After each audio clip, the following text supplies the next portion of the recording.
Meeting थी सिरसा और डबवाली दोनों जिलों के पुलिस अधिकारियों के साथ, रिव्यू मीटिंग। उनके पूरे वर्ष का जो उनकी परफॉर्मेंस है सभी के साथ इंटरव्यू करके उनको हमने उनके काम का आकलन किया और उनकी ग्रेडिंग की, और जो आउटस्टैंडिंग परफॉर्मेंस जिनकी रही है उन सभी को सम्मानित किया, और बाकी सभी लोगों को भी, सभी अधिकारियों को अगले वर्ष के लिए आवश्यक हिदायतें दी। और जो हमारी सबसे बड़ी प्राथमिकता है इन दोनों जिलों के लिए वो नशा मुक्त करने की है। तो सिरसा और डबवाली का जो इलाका है जो पंजाब से सटा हुआ है, थोड़ा यहाँ पे दिक्कत रही है नशे की, तो उस पे काफ़ी अच्छा काम हुआ है। और मैं बधाई देता हूँ हमारे एसपी साहिबान और जो हमारे फील्ड के दूसरे अफसर हैं। 50% से भी ज़्यादा जो गांव हैं इन पुलिस जिलों में, उनको नशा मुक्त घोषित किया गया है।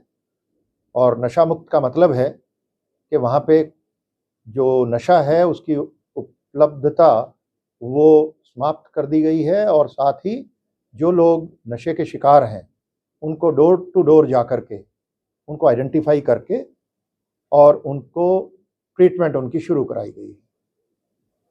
तो ये हमने 2 पैमाने रखे हैं, और इस पर अब आज हमने ये फैसला किया कि जो बचे हुए गांव हैं हर पुलिस स्टेशन के अंदर, उनको भी इस वर्ष का हमारा टारगेट है कि इसी में हम पूरा करें। हालांकि जो हमारी जो लक्ष्य है वो 70% का रखा था, लेकिन हमारी प्रयास ये रहेगा कि इन दोनों जिलों को हम, और फतेहाबाद भी जो कल मैं गया था वहाँ भी यही लक्ष्य रखा है कि ये जो डिस्ट्रिक्ट्स हैं इनको हम 100% नशा मुक्त करें।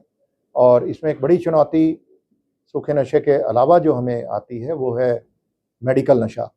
तो मेडिकल के जो हमारे फार्मासिस्ट हैं, पिछले वर्ष भी जब मैं आया था तो उन सभी के साथ मीटिंग की थी, और फार्मासिस्ट एसोसिएशन ने ये वायदा किया था कि वो उनके जो मेंबर्स हैं, केमिस्ट हैं, जो वो किसी को नशीली दवाइयाँ, ऐसी दवाइयाँ हैं जो ड्यूअल यूज़ की हैं, जो किसी ना किसी बीमारी के लिए होती हैं लेकिन साथ साथ नशे के लिए भी इस्तेमाल हो जाती हैं, वो किसी को सेल नहीं करेंगे। तो उसी कड़ी में जो हमारे ड्रग ऑफिसर हैं ड्रग कंट्रोल के, उन्होंने भी काम किया, मेहनत की पुलिस के साथ मिलकर के, और काफ़ी बड़ी संख्या में ऐसे जो लोग मिले जो उसकी वायदे की उल्लंघना करते हुए मिले, उनके खिलाफ उनके लाइसेंस सस्पेंड करने का काम किया गया और कुछ के लाइसेंस रिवोक भी किए गए। तो इस वर्ष वो काम फिर से एक बार बेहतर तरीके से उसको आगे बढ़ाएंगे ताकि मेडिकल नशा भी कम से कम हो और जो सूखा नशा है उस पर भी अंकुश लग पाए। सर, जो सिंदूर ऑपरेशन हुआ उसके बाद हमारे प्रदेश से कुछ ऐसे लोग आइडेंटिफाई किए गए, राउंड अप किए गए, हिसार से, सोनीपत से, नून से, तो वो मामला कहाँ तक पहुंचा है? एक जो चीज़ है कुछ और ये सारा जो हमारा ऑपरेशन सिंदूर के बाद जो चौकसी बढ़ी और उसके तहत कुछ लोग जो इन्फॉर्मेशन हमारी केंद्रीय एजेंसियों से और हमारी स्टेट की जो इंटेलिजेंस एजेंसी है उनके माध्यम से जो मिली उस पर काम करके कुछ ऐसे डिस्ट्रिक्ट्स हैं जहाँ पे जो एंटी नेशनल एलिमेंट्स उनको पकड़ा गया और उनके खिलाफ मुकदमे दर्ज किए गए हैं। आपको पता है कि उनके खिलाफ एक्शन जो अरेस्ट करके उनको जेल भेजा गया है। तो इसी कड़ी में जो जो इस पे एविडेंस हमें और इकट्ठा करना है, केस स्पेसिफिक है, वो इकट्ठा करके इनको समय पर इनका चालान जमा किया जाएगा कोर्ट में, और इनको प्रयास किया जाएगा कि इनको ज़्यादा से ज़्यादा सज़ा मिले। और जो हमारी इंटेलिजेंस एजेंसियां हैं वो मुस्तैदी से काम कर रही हैं, और उनके साथ लोकल पुलिस, उनका पूरा समन्वय है, और साथ मिल करके कोऑर्डिनेशन करके इसमें पूरा कठोर से कठोर कदम उठा करके इन पर अंकुश लगाया जाएगा। सर, क्या जिस तरीके से आप बता रहे हैं इंटरनेशनल एलिमेंट्स, क्या आने वाले समय में और भी उजागर हो सकते हैं? क्या इस पर कोई काम चल रहा है?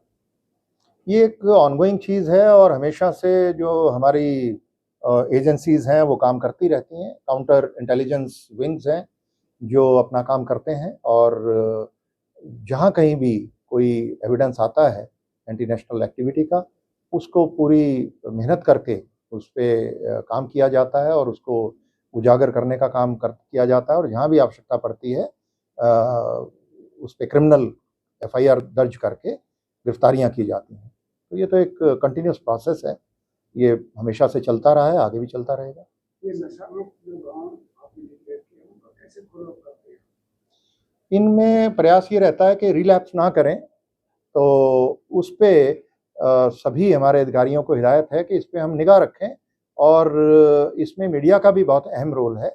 कोई भी कोई ऐसी सूचना आपके पास आती है कि कहीं भी नशा मुक्त घोषित होने के बाद किसी गांव में या किसी वार्ड में नशा उपलब्ध हो गया है, तो उसकी सूचना आप लिखें उसके बारे में, और लोकल पुलिस पे भी एक तरह से चेक भी रहता है और प्रेशर भी रहता है उसको नशा मुक्त घोषित करने का। ये भी सबसे बड़ा एडवांटेज है, एक तरह से कमिटमेंट हो जाती है हमारी लोकल थाने की चौकी की, और उस पे उन पे एक चेक रहता है कि वो मेहनत करके उस एरिया को ठीक रखें। सर, नशा बढ़ा है, कुछ और अपराध भी बढ़ता जा रहा है, आपकी जो संख्या है वो कम हो रही है, बहुत हो गई?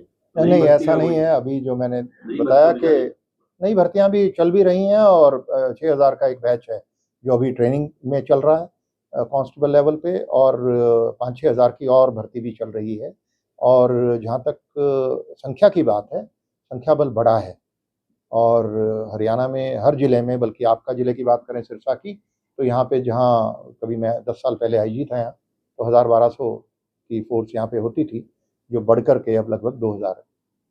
तो बेहतर हुआ है, और व्हीकल्स भी अच्छे हुए हैं पहले के मुकाबले, तो रिसोर्सेज बढ़े हैं, और जहाँ तक अपराध की बात है वो कम हुआ है। अगर हम वर्ष 2024 को देखें जो अभी पूरा हुआ, 2023 के मुकाबले पूरे प्रांत में जो संगीन अपराध हैं उन सभी में मेजर रिडक्शन देखी गई है। क्राइम अगेंस्ट वीमेन, अगर रेप की बात करें तो करीब 30-35% इंसिडेंट कम हुए। ऐसी मोलेस्टेशन के केसेस 45% कम है। इसी तरीके से जो हम SC/ST एक्ट के केसेस की बात करते हैं, वहाँ भी 1/3 कमी है। मर्डर्स हमारे जो पिछले 15 साल में सबसे कम उस आंकड़े पे पहुँचे हुए हैं। तो ये दर्शाती हैं अपने आप में। और अगर हम प्रॉपर्टी क्राइम्स की बात करें, अगर डकैती की बात करें तो 1/3 रह गई पिछले 20 साल पहले की जब हम कंपैरिजन करते हैं। इसी तरीके से रॉबरी है, लूट और दूसरी जो स्नैचिंग्स है, सभी हेड्स में मेजर रिडक्शन हुई 2024 में। एक बड़ा अच्छा साल गया हमारा। और इस साल जो पहले 4 महीने की बात करते हैं तो इन्हीं सभी हेड्स में और ज़्यादा रिडक्शन है। तो अपराध में कमी आई है, और क्योंकि रिसोर्सेज बढ़े हैं। तो सरकार ने अपने स्तर पर बहुत अच्छा इसमें काम किया है, राज्य सरकार के स्तर पर, विभाग के स्तर पर, और सब तरह की मैन पावर भी बढ़ी और रिसोर्सेज भी बढ़े।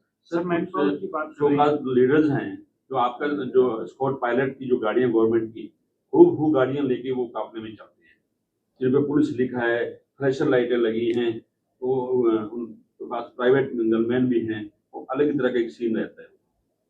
ऐसी कोई भी सूचना है तो मैं अपने लोकल अधिकारियों से यही कहूँगा कि उस पर आपके पास कोई आती है आप शेयर करें।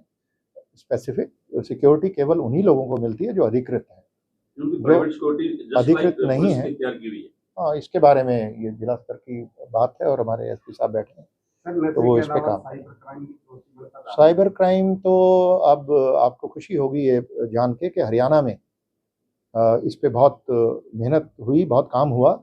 और गत वर्ष अगर अप्रैल की बात करें, पिछला महीने जो 1 साल पहले अप्रैल 2024 में, अगर 75 करोड़ का साइबर क्राइम का एक जो अमाउंट था, बहुत बड़ा अमाउंट था, वो घट के अब 35-37 करोड़ रह गया। हर महीने हम जो डिफ्रॉडेड अमाउंट है, जो चीटिंग का अमाउंट है टोटल पूरे प्रांत में, वो आधा रह गया हर महीने में जब हम कंपेयर करते हैं।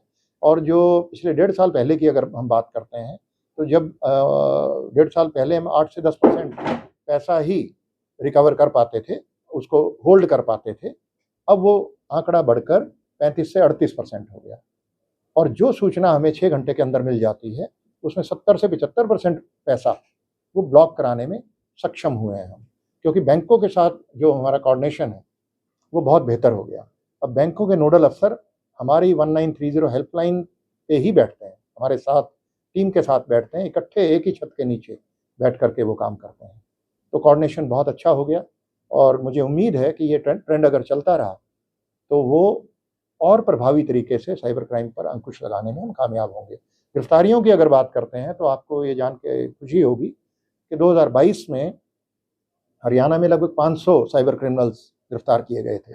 यह आंकड़ा बढ़कर के 2023 में 1900 हो गया और 2024 में करीब 5,500 साइबर क्रिमिनल्स हमने गिरफ्तार किए और इस साल पर डे 22 गिरफ्तारियां हो रही हैं और इस रफ्तार से हम चलेंगे तो करीब 8,000 साइबर अपराधी इस साल सलाखों के पीछे हरियाणा पुलिस पहुंचाएगी।